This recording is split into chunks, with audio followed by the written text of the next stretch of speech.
Doblar el Cabo de Hornos, de Richard Henry Dana.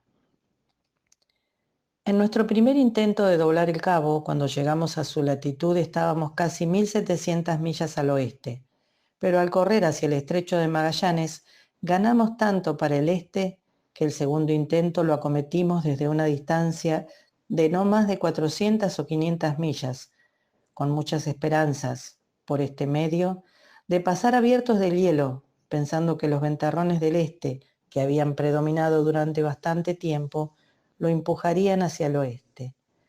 Con viento largo, unas 2/4, 2 gavías completamente arrizadas y el trinquete con un rizo tomado, nos abrimos bastante hacia el sur. Y casi de una guardia a otra, al subir a cubierta, el aire se fue haciendo más frío y las olas más altas. Sin embargo, no veíamos hielo, y teníamos muchas esperanzas de evitarlo completamente, cuando una tarde, hacia las 3, mientras dormíamos la siesta en el descanso de guardia, todos a cubiertas, nos llamó un vozarrón tremendo: «Venga, venga, que nadie se pare a vestirse antes de que se nos eche encima». Saltamos de las literas y subimos corriendo. Oímos la voz fuerte y seca del capitán que daba órdenes como si fuese cuestión de vida o muerte, y corrimos a popa, a las brazas, sin pararnos a mirar hacia proa, porque no había un segundo que perder. El timón iba cerrado a sotavento, despacio, con los cabos tiesos que se resistían y chascaban como si arrancáramos un tablón incrustado en el hielo. El barco viró limpiamente por redondo. Nos abrimos en otra bordada, dejando a popa, justo bajo nuestra aleta de babor, un gran islote de hielo que se dibujaba en la niebla y cuya altura superaba nuestras cofas.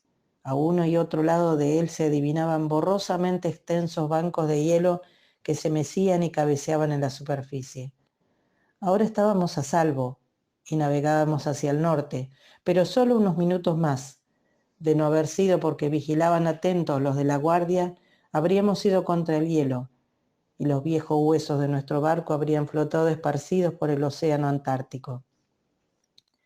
Después de navegar hacia el norte unas horas, viramos con el viento de proa, navegamos rumbo al sur y al este. Durante toda la noche seguimos vigilando desde todos los parajes de la cubierta, y cada vez que se avistaba hielo por una u otra mura, se daba una metida de timón. La voz habitual de hielo a proa, hielo a sotavento, otro islote, en el mismo tono, seguidas de las mismas órdenes, parecía devolvernos a la situación de la semana anterior.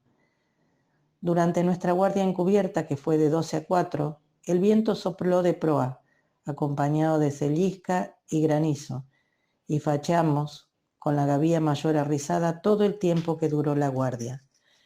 Durante la siguiente sobrevino un recalmón acompañado de lluvia copiosa hasta que amaneció, momento en que empezó el viento del oeste, aclaró y nos descubrió todo el océano, completamente sembrado de hielo. Aquí tuvimos que interrumpir nuestra marcha, viramos y una vez más navegamos hacia el norte y el este, no para el estrecho de Magallanes, sino para iniciar otro intento de doblar el cabo más hacia el este. Con viento favorable, no tardamos en navegar bancos de hielo y hacia mediodía teníamos otros islotes flotando aquí y allá en el océano. El sol brillaba sin nubes y el mar era azul oscuro, con penachos de espuma blanca en las olas que corrían empujadas por el viento sudoeste.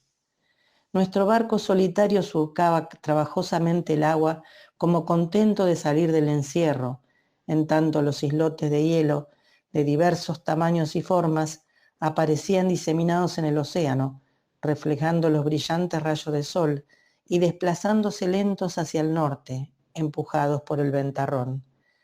Era un espectáculo que contrastaba con casi todo lo que habíamos presenciado últimamente. No solo era hermoso, sino que sugería vida, porque no hacía falta mucha fantasía para imaginar que estos islotes eran masas animadas que se habían liberado de las frías regiones de gruesas cuadernas de hielo, y se abrían camino con el viento y las corrientes, unos aislados, otros en flotilla, hacia climas más amables. Ningún lápiz ha plasmado jamás nada que pueda parecerse al auténtico efecto de un iceberg. En un cuadro son masas enormes y toscas hincadas en el mar, porque el cuadro es incapaz de comunicar su principal belleza y grandiosidad. Su movimiento lento y majestuoso, los remolinos de la nieve en sus cimas, los gruñidos y chasquidos tremendos de sus volúmenes. Esto el gran iceberg. En cuanto a los bloques pequeños y lejanos, parecen navegando en un mar suave a la luz de un día claro, mágicas islitas flotantes de zafiros. De rumbo nordeste fuimos metiendo poco a poco al este, y al cabo de unas 200 millas, los que nos llevó más cerca de la costa del Tierra del Fuego, que se podía ir sin peligro. Y después de perder completamente de vista los hielos, pusimos proa al sur por tercera vez para intentar el paso del cabo. El tiempo seguía siendo claro y frío, con ventarrón fuerte del oeste que nos acercaba deprisa a la latitud del cabo, con perspectivas de doblarlo pronto. Una tarde agradable, un hombre gritó a voz de cuello: ¡Vela! No habíamos visto tierra ni barco ninguno desde que zarpamos de San Diego, y cualquiera que haya cruzado en solitario el ancho de un océano puede imaginar la emoción que un anuncio así puede producir a bordo.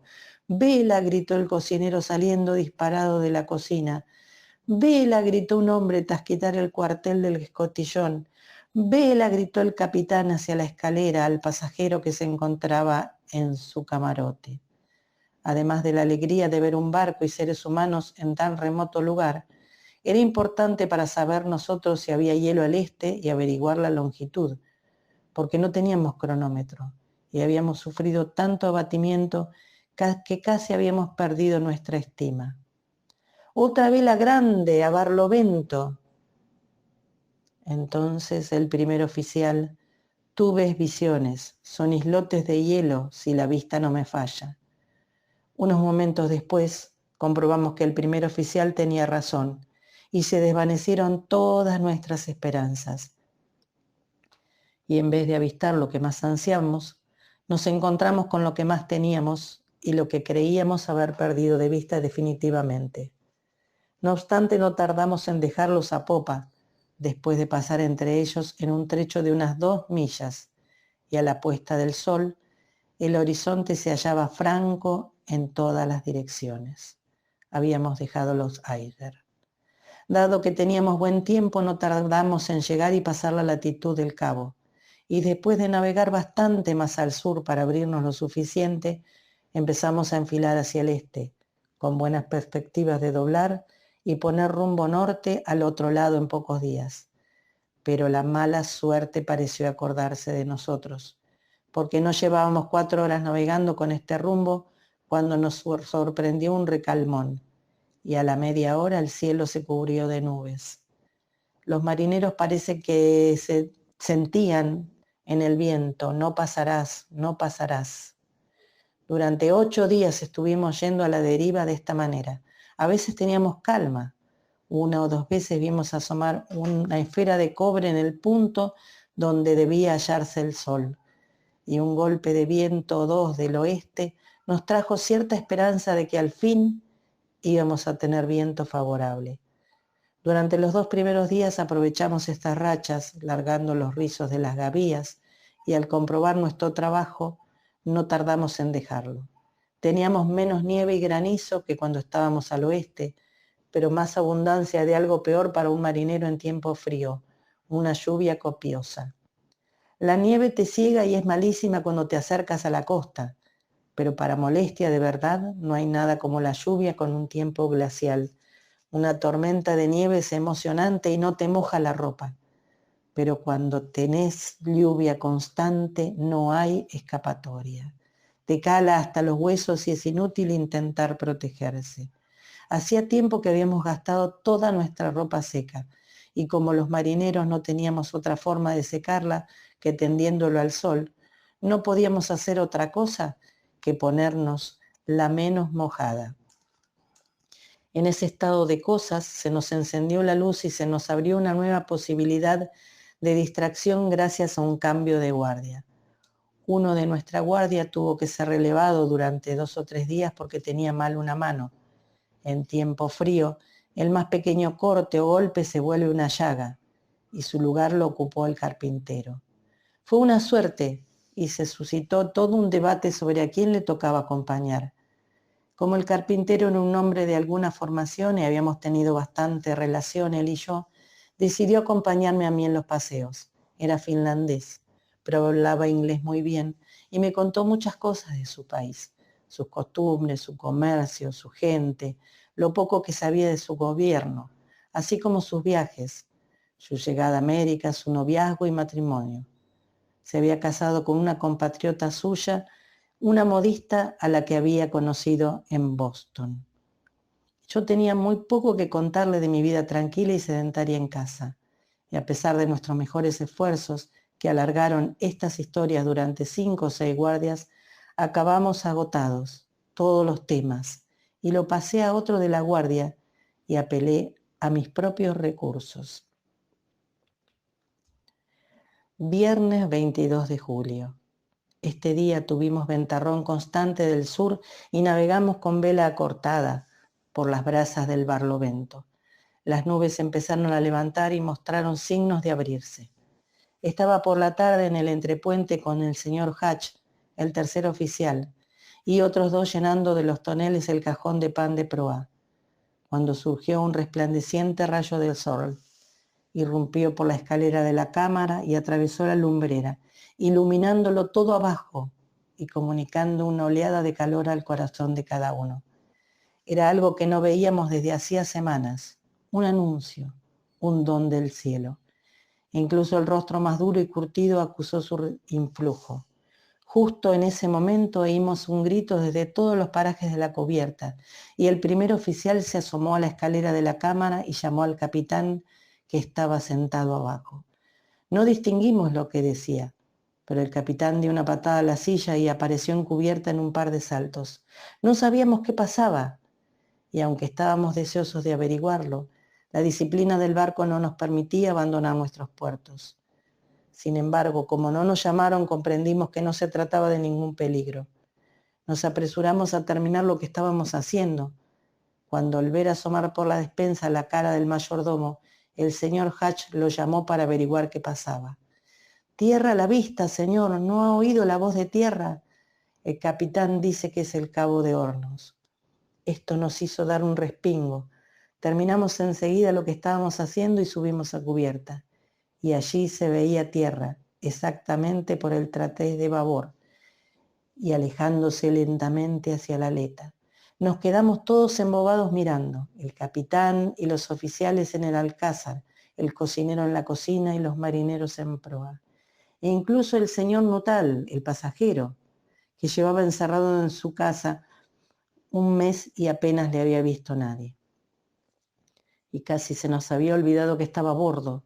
Salió como una mariposa y se puso a dar saltitos vivarachos como un pájaro. Era la isla de Staten Land, justo al este del Cabo de Hornos. No creo que vuelva a poner los ojos en un lugar de aspecto más desolado, pelada, accidentada y cercada de rocas y hielos, con alguna pequeña mancha vegetal de arbustos raquíticos aquí y allá, entre peñascos y cerros abruptos. Era el lugar idóneo para situarse en la confluencia de los 2 océanos, fuera del ámbito del cultivo humano, y para enfrentarse a los vientos y nieves de un invierno perpetuo. Sin embargo, a pesar de su desolación, su visión nos resultaba grata, no solo porque era la primera tierra que veíamos, sino porque se anunciaba que habíamos pasado el Cábamo. Estábamos en el Atlántico, y eso, con 24 horas de brisa como la que teníamos, podía significar que habíamos vencido al océano Antártico. Además, nos daba buena latitud y longitud, mejor que ninguna observación. El capitán sabía ahora dónde estábamos, igual que si estuviéramos frente a la punta del muelle largo de Boston. En medio de la alegría general, el señor Nuttall dijo que le gustaría bajar a la isla y estudiar un lugar donde probablemente ningún ser humano había puesto jamás el pie. Pero el capitán le dio a entender que vería la isla, muestras y demás en otro lugar, antes que arriar un bote o retrasar el viaje un solo instante por él. Fuimos dejando tierra a popa poco a poco, y a la puesta del sol teníamos el Atlántico claro ante nosotros.